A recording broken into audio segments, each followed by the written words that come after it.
मुझे प्रसंग रखी ईश्वर द्वारा परिचालित होगा आवश्यक।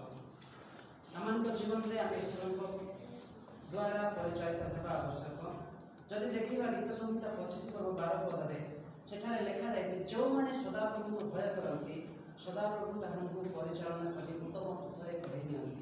आम समस्त ईश्वर लोक मैंने समस्त ईश्वर को जाचु कृष्ण विश्वास करें सदाप्रभु को भय करूँ आठारे लिखा जाए जो मैंने सदाप्रभु को भय करती सदाप्रभु से परिचालना कर समस्त उत्तम पथरे कढ़े नि उत्तम पथरे परिचालना करके आम जो गीत संहिता 16:11 पद देखा ईश्वर परिचालन कौन भूल विषय ना ईश्वर आम सब उचित पथरे सत्य पथरे ही आम पढ़े नहीं था। गीत संहिता 27:11 देखा सेठारे ईश्वर परिचालन सरलता रही कौन जटिल परिस्थिति कौन प्रकार भूल परिस्थिति परमेश्वर को परिचालन करेंगे ना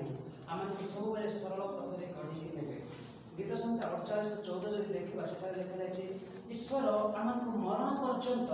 आम जीवन मरण पर्यंत से आमको परिचालना कर से सत्य आमको प्रवेश करेंगे। हालेलुया। तो देखु गीत रचक दाऊद यही प्रार्थना करते शत्रु माने साउल राजा दाऊद को बध करने चेष्टा कर प्राण नाश करने चेष्टा कर समय दाऊद यही प्रार्थना कर हे सदाप्रभु मोहर शत्रुगण सकाश मत तुम मार्ग शिखाओ और सरल पथरे मत कढ़े नि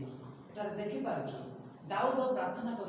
तुम मार्ग सब मत शिखाओ तार अर्थ ईश्वर से पथ अटंती यह जानते ईश्वर ताहू पथ कढ़े ने परिचालना करके सत्य प्रवेश करेंगे एवं उत्तम पथरे कढ़े ने परिचालित करेंगे यह से जानते तेणु प्रार्थना कर तुम मार्ग सब मत शिखाओ एवं तुम सत्यता मत कढ़ी नि प्रार्थना करें। जब देखा बाइबल अनेक लोक मैंने जो मैंने ईश्वर द्वारा परिचालित होकर जीवन काटी जदि अब्राहम को विषय चिंता करवा आदि पुस्तक 12:1 अब्राहम को परमेश्वर कहले तुम्हें तुम समस्त ज्ञाति कुटुंब समस्त देश तुम्हें परित्याग कर आम तुमको जो देश देवा से देश को तुम्हें बाहर जाओ तुम्हें चले जाओ बोली कहले अब्राहम परमेश्वर आज्ञा हो एवरी पुस्तक 11:8 पद अनुसार से कौन विषय चिंता कले ना सेठारे भल सुख सुविधा अच्छी कि ना खाइबा को मिल कि ना मो से आनंद अच्छी कि ना कौन विषय चिंता न करी से परमेश्वर जहाँ कहले से अनुसार आज्ञाबह होकर बाहरी गले आ परमेश्वर अब्राहम को से किणा निमंत देश में पहुँचेले आ प्रतिज्ञात देश पहुँचेले जे अब्राहम को ईश्वर कौन कले परिचालित करके नहीं गले। आदि देखा मूसा एवं इस्राएल लोक जीवन कथा जदि यात्रा पुस्तक 13:21-22 जदि देखा सेठारे परमेश्वर जितेबाला इस्राएल लोक मैंने फारो राजा बंधन थे जदि यात्रा पुस्तक 13 पर्व देखा से बाहर करवा यात्रा पुस्तक 13 पर्व 21-22 ସେମାନେ ଯେପରି ଦିବସରେ ଓ ରାତ୍ରିରେ ଯାତ୍ରା କରିବେ କରିପାରିବେ ଏଥିପାଇଁ ସଦାପ୍ରଭୁ ଦିବସରେ ପଥ କଢ଼ାଇବା ନିମନ୍ତେ ମେଘସ୍ତମ୍ଭରେ ଓ ରାତ୍ରିରେ ଦୀପ୍ତି ଦେବା ନିମନ୍ତେ ଅଗ୍ନିସ୍ତମ୍ଭରେ ଥାଇ ସେମାନଙ୍କ ଆଗେ ଆଗେ ବିଜେ କଲେ। ସେ ଲୋକମାନଙ୍କ ସମ୍ମୁଖରୁ ଦିବସରେ ମେଘସ୍ତମ୍ଭ ଓ ରାତ୍ରିରେ ଅଗ୍ନିସ୍ତମ୍ଭ ସ୍ଥାନାନ୍ତର କଲେ ନାହିଁ। ଏଠାରେ ଆମେ ଦେଖିପାରୁଛୁ ଯେତେବେଳେ ଇସ୍ରାଏଲ ଲୋକମାନେ ମିସ୍ର ଦେଶରେ ଫାରୋ ରାଜାଙ୍କର ବନ୍ଧନରେ ଥିଲେ ସେହି ସମୟରେ परमेश्वर मूसा को पठाउछन्ति जेपरि ताहांको परिचालन करके नहीं आसबे से मूसा से निकट को गले आ फारो राजांकर बंधन से इस्राएल लोक मानू जितेबाला मुकुलैकी आणुछन्ति से समय इस्राएल लोक मैंने जेपरिक पथरे चली पारे एथिपाई दिवसरे मेघस्तंभ एवं रात्रि अग्निस्तंभ करके परिचालना करके नहीं आसबे। आम जब देखा गोटे विषय झील जीवन कथा जब आम चिंता करवा झील 1:6-9 जब देखा सेठारे आते मशा परमेश्वर दास मशा मृत्युवरण कर मृत्युवरण कलापर परमेश्वर झील को जे कि मशांकर परिचालक मशांकर दास परिचालक भाव थे झील को परमेश्वर बाजुंट और झील को परमेश्वर कहते आमर दास मशा मृत्युवरण कर ଆଉ ଇସ୍ରାଏଲ ଲୋକମାନଙ୍କୁ ଯେଉଁ ଦେଶ ଦେବା ନିମନ୍ତେ ଯେଉଁ ଦୁଗ୍ଧ ମଧୁ ପ୍ରବାହୀ ଦେଶ ଦେବା ନିମନ୍ତେ ଆମେ ଆଉ ମନୋନୀତ କରିଛୁ, ଆମେ ଆଉ ପ୍ରତିଜ୍ଞା କରିଛୁ ସେହି ଦେଶକୁ। ଆଉ ଏମାନଙ୍କୁ ଇସ୍ରାଏଲ ଲୋକମାନଙ୍କୁ ତୁମେ ପଥ ପଢ଼େଇକି ନେଇଯାଅ, ଯତ୍ନ ହେଇକି ତୁମେ ପଥ ପାର ହେଇକି ତୁମେ ବାହାରି ଯାଅ ବୋଲି ଆଉ ଝିଅସବୁ ପରମେଶ୍ୱର କହିଲେ। ଆଉ କହିଲେ ଆମେ ଆଉ ମଶାଙ୍କ ପ୍ରତି ଯାହା ଯାହା ସବୁ କହିଅଛୁ, ମଶାଙ୍କ ପ୍ରତି ଯେଉଁ ସବୁ ଆଜ୍ଞା ଦିଅଛୁ ତାକୁ ତୁମେ ପାଳନ କର, ଦିବାରାତ୍ର ତୁମେ ଆଉ ପଢ଼, ଧ୍ୟାନ କର। ଆଉ ପରମେଶ୍ୱର ମଶାଙ୍କ ପ୍ରତି ଯେମିତି ଥିଲେ ତୁମ ପ୍ରତି ମଧ୍ୟ ସେହି ପ୍ରକାର ରହିବେ ବୋଲି ଝିଅସବୁ ପରମେଶ୍ୱର କହିଲେ। ଆଉ ଝିଅସବୁ ପରମେଶ୍ୱର ପଥ ପଢ଼େଇକି ମଧ୍ୟ ନେଇକି ଗଲେ। ଆଉ ଯଦି ଦେଖିବା ନୂତନ ନିୟମରେ ଫିଲିପଙ୍କର ଜୀବନର କଥା ପ୍ରେରିତ 8 ପର୍ବରୁ ଯଦି ଆମେ ଦେଖିବା, ଯେତେବେଳେ ଫିଲିପ ସ୍ଥାନ ମାନଙ୍କରେ ସମ୍ମିଳନୀ ଅଞ୍ଚଳ ମାନଙ୍କରେ ସୁସମାଚାର ପ୍ରଚାର କରୁଛନ୍ତି, ସେହି ସମୟରେ ପରମେଶ୍ୱର ତାଙ୍କୁ କହୁଛନ୍ତି ଯେ ଆଉ ତୁମେ ଜେରୁସାଲେମର ଗଜା ଆଡ଼କୁ ଯେଉଁ ପଥ ପଡ଼ିଅଛି ସେହି ପଥକୁ ତୁମେ ଯାଅ। ଆଉ ଜେରୁସାଲେମରେ ପୂଜା କରିବା ନିମନ୍ତେ ଯେଉଁ ଇଥିଓପିଆର ଜଣେ ନପୁଂସକ ସେ ଯାଇଥିଲେ, ସେ ଫେରୁଛନ୍ତି, ସେହି ସମୟରେ ରଥ ଉପରେ ବସିକି ସେ ଯିଶା ଭଗବାନଙ୍କର ପୁସ୍ତକ ସେ ପଢ଼ୁଛନ୍ତି। ଆଉ ପରମେଶ୍ୱର ଏହି ଯେଉଁ ଫିଲିପଙ୍କୁ କହିଲେ ତୁମେ ସେହି ରଥର ସାଙ୍ଗ ଧର। ସେ ଯାଉଛନ୍ତି ସେ ରଥ ପାଖକୁ, ଯେ ସେହି ନପୁଂସକ ଯିଶା ଭଗବାନଙ୍କର ପୁସ୍ତକ ପଢ଼ୁଛନ୍ତି। ଆଉ ଫିଲିପ ପଚାରିଲେ ତୁମେ କି ଆଉ ବୁଝିପାରୁଛ? ସେହି ସମୟରେ ସେ ନପୁଂସକ କହୁଛନ୍ତି ମୋତେ ଯଦି କିଏ ବୁଝେଇବ ନାହିଁ ମୁଁ କିପରି ବୁଝିପାରିବି? ଆଉ ସେହି ସମୟରେ ଫିଲିପଙ୍କୁ ତାଙ୍କ ରଥ ଉପରେ ଚଢ଼ିବା ପାଇଁ ବାଧ୍ୟ କଲେ। ଆଉ ତାପରେ ସେ ଖ୍ରୀଷ୍ଟଙ୍କର ସୁସମାଚାର ସେହି ଯିଶା ଭଗବତୀଙ୍କ ପୁସ୍ତକ ଦ୍ୱାରା ଯେତେବେଳେ ଦେଉଛନ୍ତି, ସେ ପରିତ୍ରାଣ ପ୍ରାପ୍ତ ହେଉଛନ୍ତି, ସେ ବାପ୍ତିସ୍ମ ମଧ୍ୟ ନେଉଛନ୍ତି। ଏଠାରେ ଅନେକ ଲୋକମାନେ ଅଛନ୍ତି ଯେଉଁମାନଙ୍କୁ ଈଶ୍ୱର ପରିଚାଳିତ କରି ନେଇଛନ୍ତି। ତେବେ ଏଇ ଯେଉଁ ବ୍ୟକ୍ତିମାନଙ୍କ ବିଷୟ ଦେଖିଲ, ସେମାନଙ୍କୁ ପରମେଶ୍ୱର ଆଉ ତାଙ୍କର ପରିଚାଳନା ଅନୁସାରେ ସେ ତାହାଙ୍କୁ ପଥ ପଢ଼େଇକି ନେଇଗଲେ। ଆଉ ଆମେ ଦେଖୁଛୁ ଯେ ଏମାନଙ୍କ ଜୀବନରେ ପରମେଶ୍ୱରଙ୍କର ଯୋଜନା ଯାହା ଥିଲା ତାହା ସଫଳ ମଧ୍ୟ କଲେ। ଆଜି ମଧ୍ୟ ଆମମାନଙ୍କ ଜୀବନରେ ପରମେଶ୍ୱର ସେହି ପରିଚାଳିତ କରି ନେବା ପାଇଁ ଚାହାନ୍ତି। ପ୍ରସଙ୍ଗ ଦେଖୁଛୁ ଯେ ଈଶ୍ୱରଙ୍କ ଦ୍ୱାରା ପରିଚାଳିତ ହେବା ଆମଙ୍କ ଜୀବନରେ ଅତି ଆବଶ୍ୟକ ରହିଛି। ଆଜି ମଧ୍ୟ ପରମେଶ୍ୱର ଆଜି ଆମଙ୍କ ସହିତ ଅଛନ୍ତି, ପବିତ୍ର ଆତ୍ମା ଆମ ସହିତ ଅଛନ୍ତି, କୃଷ୍ଣଙ୍କର ବାକ୍ୟ ଆମଙ୍କ ସହିତ ଅଛି। ଆମେ କ'ଣ କରିବା ଆବଶ୍ୟକ? ସେ ଈଶ୍ୱରଙ୍କ ଦ୍ୱାରା ପରିଚାଳିତ ଜୀବନ କାଟିବା ଆବଶ୍ୟକ। ତେବେ ଆମଙ୍କ ଜୀବନରେ ଆମେ ଶୃଙ୍ଖଳିତ ଭାବରେ ଆନନ୍ଦର ସହିତ ଆମ ଜୀବନ କାଟିପାରିବା ଏବଂ ଈଶ୍ୱର ଆମକୁ କ'ଣ କରିବେ? ସମସ୍ତ ସତ୍ୟରେ ଆମକୁ ପରିଚାଳିତ କରିକି ନେଇଯିବେ। ତେବେ ଈଶ୍ୱରଙ୍କ ଦ୍ୱାରା ପରିଚାଳିତ ହେବା ପାଇଁ ହେଲେ ଆମଙ୍କ ଜୀବନରେ କ'ଣ ଆବଶ୍ୟକ? ସେହି ବିଷୟ ଆମେ ଦେଖିବା। ପ୍ରଥମ ବିଷୟ ଆମକୁ ଆବଶ୍ୟକ ଯେ ଈଶ୍ୱରଙ୍କର ବାକ୍ୟ ଆବଶ୍ୟକ। ଯଦି ଆମେ ଈଶ୍ୱରଙ୍କ ଦ୍ୱାରା ପରିଚାଳିତ ଜୀବନ କାଟିବା ପାଇଁ ଚାହୁଁଛୁ, ଈଶ୍ୱରଙ୍କ ଦ୍ୱାରା ଆମଙ୍କର ଦୈନନ୍ଦିନ ଜୀବନରେ ଈଶ୍ୱରଙ୍କ ଦ୍ୱାରା ଯଦି ପରିଚାଳିତ ହେବା ପାଇଁ ଚାହୁଁଛୁ, ଆମକୁ ପ୍ରଥମ ବିଷୟ ଆବଶ୍ୟକ ଯେ ଈଶ୍ୱରଙ୍କର ବାକ୍ୟ। ଏହି ଈଶ୍ୱରଙ୍କର ବାକ୍ୟରେ ସତ୍ୟ ରହିଛି। ଏହି ଈଶ୍ୱରଙ୍କର ବାକ୍ୟ ଆମକୁ ସତ୍ୟ ଶିକ୍ଷା ଦିଏ। ଈଶ୍ୱରଙ୍କର ବାକ୍ୟ ଆମକୁ ଜୀବନ ଦିଏ। ଈଶ୍ୱରଙ୍କର ବାକ୍ୟ କ'ଣ କରେ? ଆମକୁ ପଥ ଦେଖାଏ। ଏହି ଈଶ୍ୱରଙ୍କର ଏହି ଯେଉଁ ଈଶ୍ୱରଙ୍କର ପରିଚାଳନାର ମାର୍ଗ ହେଉଛି ଯେ ଈଶ୍ୱରଙ୍କର ବାକ୍ୟ। ଏହି ଈଶ୍ୱରଙ୍କର ବାକ୍ୟ ଆମଙ୍କର ପରିଚାଳନାର ଏକ ପୁସ୍ତକ ଅଟେ। ଆମେ ଯଦି ଦେଖିବା ଏହି ଧରାପୃଷ୍ଠରେ ଯେତେକ ଧର୍ମଗ୍ରନ୍ଥ ସବୁ ଅଛି, ଆଉ ସମସ୍ତ ବିଷୟ କଳ୍ପନା ମାତ୍ର, ରଚନା କରାଯାଇଥିବା ବାକ୍ୟ ମାତ୍ର। ଏହି ଯେଉଁ ଈଶ୍ୱରଙ୍କର ବାକ୍ୟ ତାହା ଈଶ୍ୱରଙ୍କ ଦ୍ୱାରା ଲେଖାଯାଇଛି, ଈଶ୍ୱରଙ୍କର ଆତ୍ମାଙ୍କ ଦ୍ୱାରା ଲେଖାଯାଇଛି। ସେଥିରେ ଜୀବନ ରହିଛି ଏବଂ ସେହି ଈଶ୍ୱରଙ୍କର ବାକ୍ୟ କ'ଣ କରେ? ଆମକୁ ପଥ ଦେଖାଏ। ଆମକୁ ଈଶ୍ୱର ତାଙ୍କର ପବିତ୍ର ବାକ୍ୟ ଦ୍ୱାରା ପରିଚାଳନା କରିକି ନିଅନ୍ତି। ଗୀତ ସଂହିତା 119:105 ଯଦି ଦେଖିବା, ସେଠାରେ ଲେଖାଯାଇଛି ତୁମ ଚରଣ ମୋ ପାଇଁ ପ୍ରଦୀପ ଓ ମୋ ପଥ ପାଇଁ ଆଲୁଅ ଅଟେ। ଈଶ୍ୱରଙ୍କର ବାକ୍ୟ କ'ଣ କରେ? ଆମକୁ ସତ୍ୟ ପଥରେ ନେଇଯାଏ। ଈଶ୍ୱରଙ୍କର ବାକ୍ୟ କ'ଣ କରେ? ଆମକୁ ଆଲୋକ ଦିଏ। ସେହି ଈଶ୍ୱରଙ୍କର ବାକ୍ୟ ଆମ ପ୍ରତ୍ୟେକଙ୍କ ଜୀବନରେ ଆବଶ୍ୟକ। ଯଦି ଆମେ ଈଶ୍ୱରଙ୍କ ଦ୍ୱାରା ପରିଚାଳିତ ଜୀବନ କାଟିବା ପାଇଁ ଚାହୁଁଛୁ, ଆମକୁ କେବଳ ଈଶ୍ୱରଙ୍କର ବାକ୍ୟ ହିଁ ଆବଶ୍ୟକ ଅଛି। ଯଦି ଆମଙ୍କଠାରେ ଈଶ୍ୱରଙ୍କର ବାକ୍ୟ ନାହିଁ, ତେବେ ଆମେ ଅନ୍ୟକୁ କ୍ଷମା ଦେଇପାରିବା ନାହିଁ। ଯଦି ଈଶ୍ୱରଙ୍କର ବାକ୍ୟ ଆମମାନଙ୍କଠାରେ ନାହିଁ, ଆମେ ଅନ୍ୟକୁ ପ୍ରେମ କରିପାରିବା ନାହିଁ। ଯଦି ଈଶ୍ୱରଙ୍କର ବାକ୍ୟ ଆମମାନଙ୍କଠାରେ ନାହିଁ, ଆମେମାନେ ଶୃଙ୍ଖଳିତ ଜୀବନ କାଟିପାରିବା ନାହିଁ। ଯଦି ଈଶ୍ୱରଙ୍କର ବାକ୍ୟ ଆମମାନଙ୍କଠାରେ ନାହିଁ, ଆମେ କେବେ ମଧ୍ୟ ଆମମାନଙ୍କର ଜୀବନରେ ଈଶ୍ୱରଙ୍କ ଦ୍ୱାରା ପରିଚାଳିତ ହୋଇପାରିବା ନାହିଁ।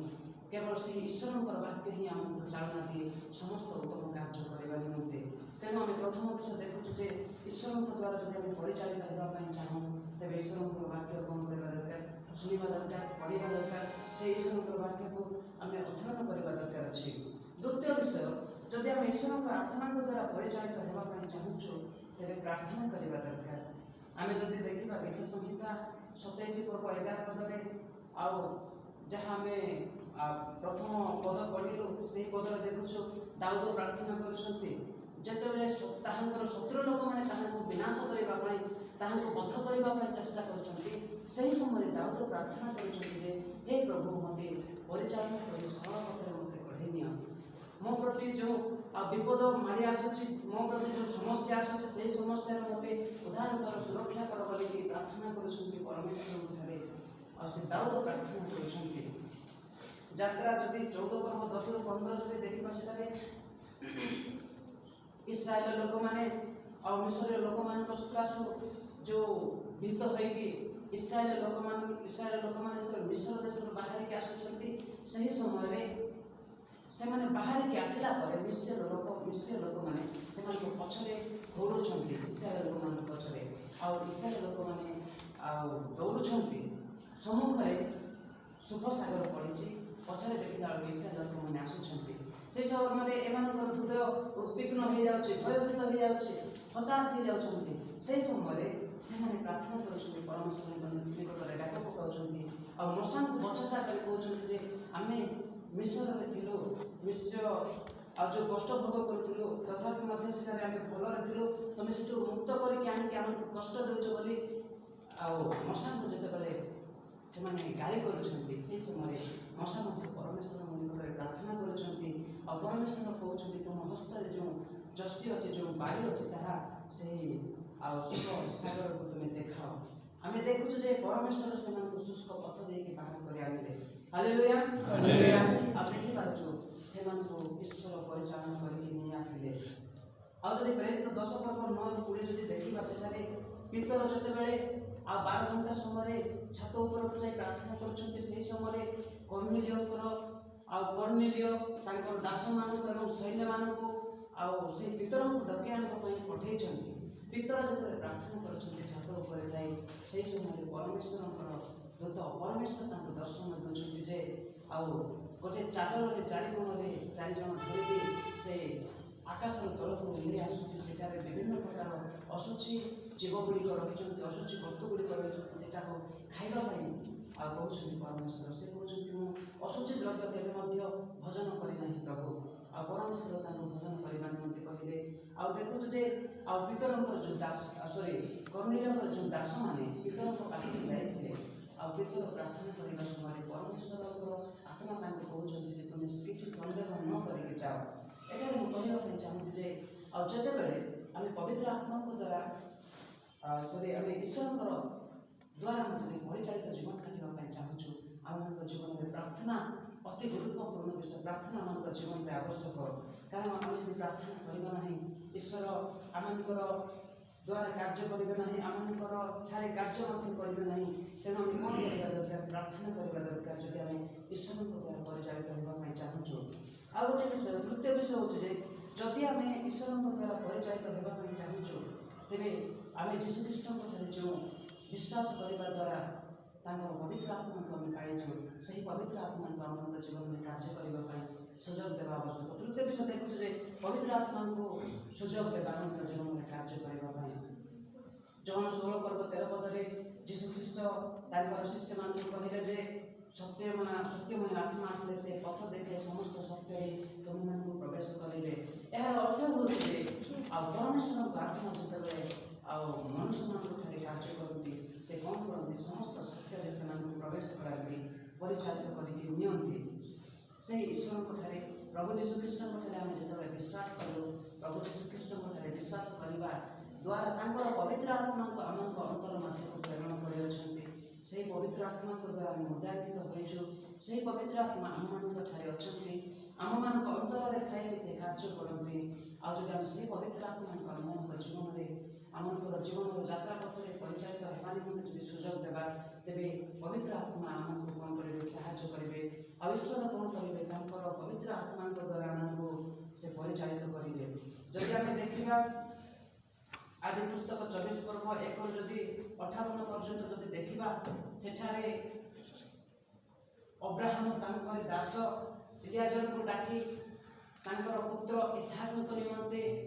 आओ कन्या खोजा भाजा को खोजा से पठाउछन्ति इसहाक निमंते आ स्त्री को खोजा जिते दास को पठाउछन्ति और से दास को कहते किराणी मान मध्य तुम्हें कौन स्त्री को ग्रहण करना कौन कन्या आनब ना पर तुम्हें कौन कर आम देश ज्ञाति कुटुंब मान निकट तुम्हें जाए मो पुओ निमंते तुम्हें एक कन्या आन कहे तो से अब्राहम दास कहते आदि कौन स्त्री जब आसवा को मना कर तेरे कि तुम पुत्र को नहीं जीव अब्राहम कहले नहीं मो पुत्र को नियो नहीं आ जो प्रभुंर जो परमेश्वर सेवा कले से प्रभुंर दूत जाए तुमको साहाଯ୍य करेंगे बोली कहले आउ से इलियाजर जाए कौन कर जो अब्राहम ज्ञाति कुटुंब देश मान पाखक जाए से गोटे स्थान को जाए जोटा कि जदि आम देखा आदि पुस्तक लिखा जाए 24 पर्व जे सेठारे भूली गले आदि पुस्तक 24 पर्व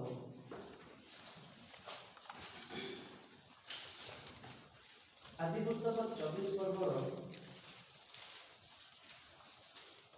जदि 10 पद देखा सेठारे अब्राहम जो दास से 10टा अर्थ एवं प्रभुंर सर्व प्रकार उत्तम द्रव्य हस्तरे कि प्रस्थान कर अरामन हरई देशर नाहर नगर को यात्रा कले से देश से पहुँची आ संध्या समय जो स्त्री लोक मैंने पानी आने चाहिए से समय से जो अब्राहम दास प्रार्थना कर प्रभु आ तुम जो अब्राहम पुत्र निमंते कन्या खोजा निमंते आसी आए जो स्त्री लोक मैंने पानी काढ़ा निमंते आसे से तुम्हें क्या बाछिच प्रभु आ तुम्हें देखे दियो से स्त्री जब आसिक मत पानी देव और मोर अल्ट मान जब पानी पीएब ताहले तुम्हें से कन्या को बाछिच ताहा मुझे जानी प्रभु बोली से प्रार्थना कर देखुच जे से रिबिका आसले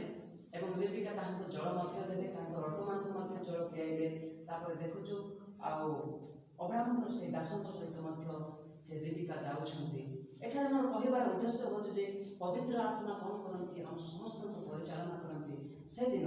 इसहाक निमंते जो स्त्री खोजा निमंते इलियाजर गले पथ कढ़े नेले देखेले परिचालित करके आज आम जीवन में से पवित्र आत्मा अच्छा जदि आम जीवन में कार्य करने सुजोग देवा तेरे से पवित्र आत्मा को कौन करेंगे परिचालित करेंगे प्रेरित पुस्तक 10 पर्व 20 जब देखा सेठारे जहाँ आम ए पूर्व देखिलु कर्मिलियन गृह को जावाई जितेबाला पितर को आत्मा कहते आम देखु कर्मिलिय जी कि दान 10 मांस देते जी कि ईश्वर को भक्ति करुले से ही कर्मिलिय एवं परिवार से दास मान पितर को पाठ पठाऊँ लक्ष्य आने और से पितर को कौन कले पवित्र आत्मा कहले तुम कौन किसी सन्देह कर जाओ आते पितर आसुंट से कर्मिलिया समस्त परिवार परिचालन होती हालेलुया देखु पितर को पवित्र आत्मा पढ़े आने ईश्वर कौन कले पवित्र आत्मा द्वारा पितर को परिचालित करके आने तेणु आम तृतीय विषय देखुचु आम जीवन जब आम ईश्वर परिचालना आवश्यक करूँ ईश्वर द्वारा जब आम परिचालित होगा चाहूँ तेज आम पवित्र आत्मा को आवश्यक अच्छी चतुर्थ विषय जदि ईश्वर द्वारा परिचालित होगा चाहूँ तेज चतुर्थ विषय हूँ ईश्वर प्रति दृष्टि रखा दरकार जीशु प्रति आम दृष्टि रखा दरकार एवं पुस्तक 12:1 देखिपुर जीशु को लक्ष्य कर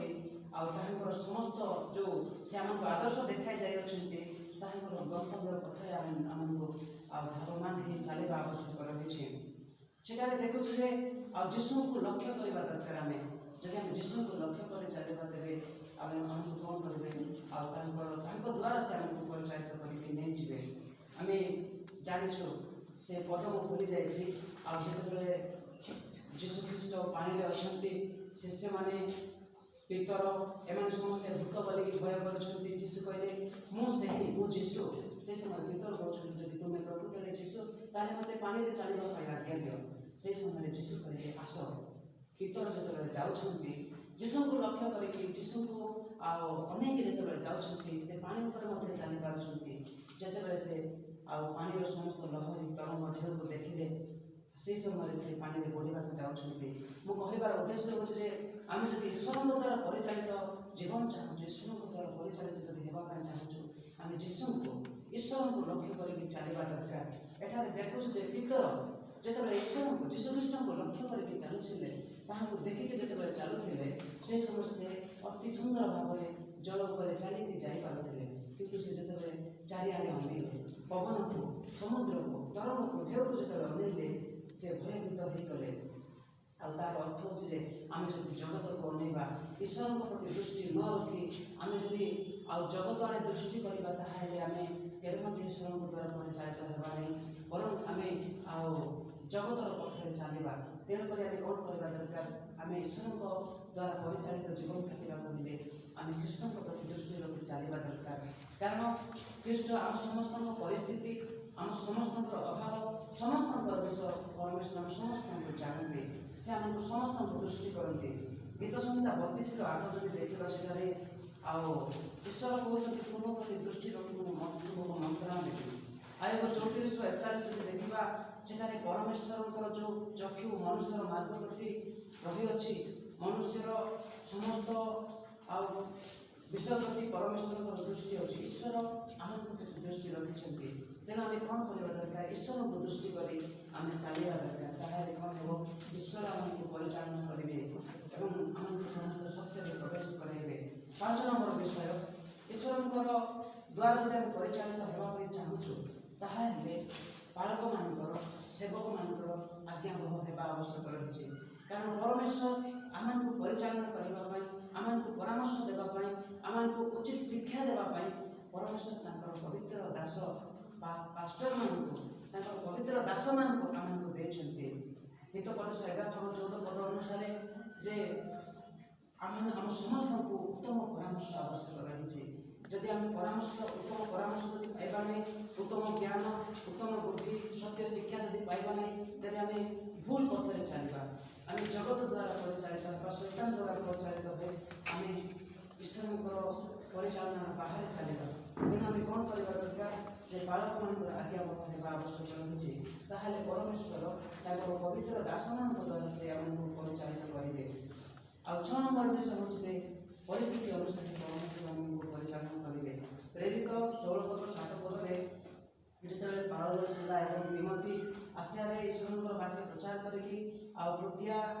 देकी गालात्य अंचल देकी बिथुनिया को जिते जावाई चेष्टा कर समय पवित्र आत्मा से जीशुर आत्मा से अनुमति देना तुम्हें यही रास्ता दे जावाक हेब नहीं बोली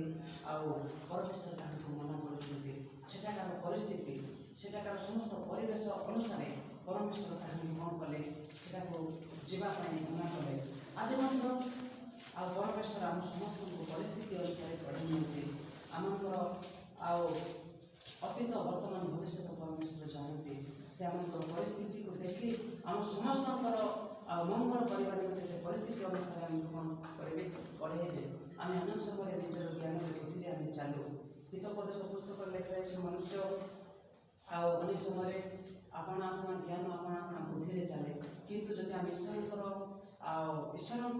ज्ञान ईश्वर बुद्धि ईश्वर परिचालन जब आम चलवा ना तेज आम जीवन शेष में मृत्युर पथ थाए तेणु आम कौन कर निजर सुविवेचन आज पड़ा ना आम परमेश्वर निजक समर्पण कर परमेश्वर द्वारा परिचालित होगा जीसा 30-21 पद जे अनेक समय आम जीवन यात्रा पथरे आम ठीक भूल को विचार कर किंतु सही पद अनुसार आम दक्षिण बामरे फेरवा बेले तुम्हार पछुआड़े तुम्हार कर्म पछुआड़ यही कथा शुण पथ यही गमन कर यार अर्थ हूँ आम जो भूल पथरे जाऊँ समय ईश्वर वाक्य पवित्र वाक्य पवित्र आत्मा कौन कहते आम अंतर में कथा कहते जे तुम्हें यही पथ दे चलवा पड़ो तेणु आम कौन करवा दरकार ईश्वर द्वारा आम परिचालित होगा दरकार से दिन दाऊद प्रार्थना कले जेपरी से ईश्वर द्वारा परिचालित हुए से सुरक्षा पाइबे समस्त उत्तम पथरे से चली पारे एथपाई से प्रार्थना कले हे प्रभु ତୁମର ମାର୍ଗ ସବୁ ମୋତେ ଶିଖାଅ, ତୁମର ସମସ୍ତ ସତ୍ୟତାରେ ମୋତେ ପଥ କଢ଼େଇକି ନିଅ। ଆଜି ଯଦି ଆମେ ଚାହୁଁଛୁ ଆଉ ଆମେ ଶୃଙ୍ଖଳିତ ଜୀବନ କାଟିବା ପାଇଁ, ଆମମାନଙ୍କ ଜୀବନରେ ଆମେ ଈଶ୍ୱରଙ୍କ ଦ୍ୱାରା ପରିଚାଳିତ ହେଲେ ଆଉ ସମସ୍ତ ସତ୍ୟ ପଥରେ ଚାଲିବା ପାଇଁ, ତେବେ ଆମେ କ'ଣ କରିବା ଦରକାର? ଯେ ଈଶ୍ୱରଙ୍କ ଦ୍ୱାରା ପରିଚାଳିତ ହେବା ଦରକାର। ଯେମିତି